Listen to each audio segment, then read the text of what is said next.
सोच रहे होंगे अब पता नहीं पहुंच पावे कि नहीं पहुंच पावे, लेकिन मेरे शिव की कृपा ऐसी कि जिन्होंने नहीं सोचा पर उन पर कृपा यदि मेरे गोविंद की, मेरे शिव की, मेरे महादेव की हो गई तो वे अनायास ही उनको सहजता में यह ग्रंथ प्राप्त हो जाएगा। एक बार प्रेम से कहो हर हर महादेव।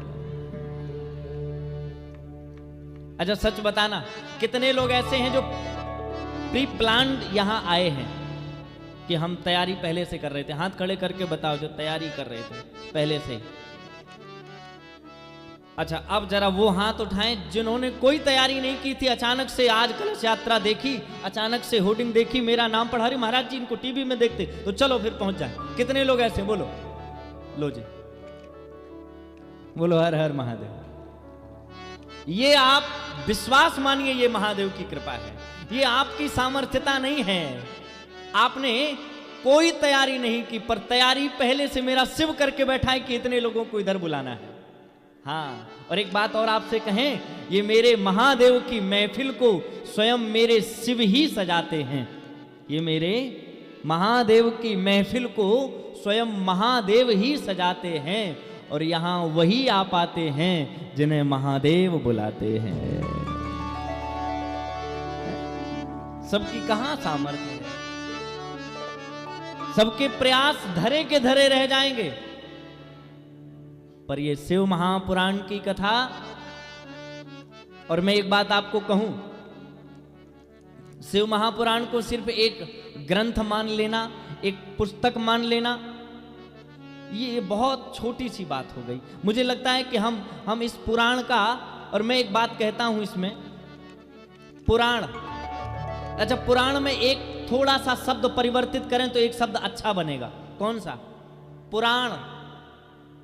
और पुराण को थोड़ा सा परिवर्तित करें तो प्राण। आहा, ये पुराण नहीं है, ये हम सब का प्राण है, और इसी प्राण के आधार पर तो हम जीते चले आ रहे हैं। इसको पुस्तक मत मानना। क्यों?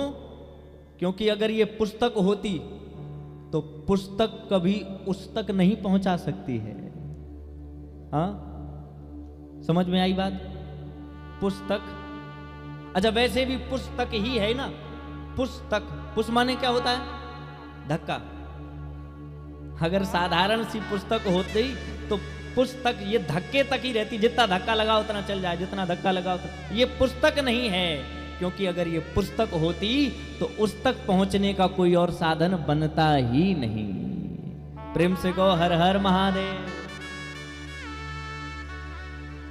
ये अनमोल ग्रंथ है, ये पुराण है, और पुराण को व्याकरण की दृष्टि से पुरा अपि नवम भवति इति सह पुराणः, जो पुराना होने के बाद भी। अच्छा सच बताना एक बात, कितने बार आप लोगों ने शिव महापुराण की कथा सुनी होगी? मुझे लगता है कि 5, 7, 10 बार तो सुनी चुके होंगे ना। पांडाल में सही, टीवी चैनल पर तो सुन ही चुके होंगे। अच्छा, जब टीवी चैनल पर सुन चुके हैं और कई बार पांडाल में भी सुन चुके हैं, तो फिर इतनी उत्सुकता क्यों कि कथा प्रारंभ होने से पहले कथा मंडप की शोभा बढ़ाएं? क्यों? क्योंकि ये पुराण कितना भी पुराना हो, ये कितने बार भी सुना जाए, पर हर बार सुनने में इसमें कोई ना कोई नवीनता नजर आती है।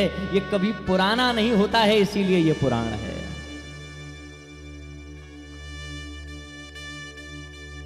आप एक दिन का पुराना अखबार दूसरे दिन नहीं पढ़ सकते।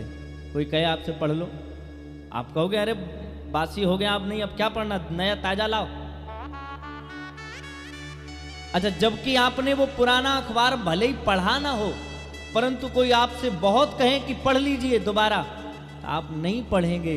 लेकिन ये ग्रंथ ऐसा है, ये शिव महापुराण ऐसा है, इसे न जाने कितने बार पढ़ा होगा, न जाने कितने बार सुना होगा, परंतु फिर भी एक नवीनता नजर आती है, परंतु फिर भी एक नयापन अनुभव में आता है कि नहीं, इसको मैंने सुना ही नहीं है, इसे और सुना जाए।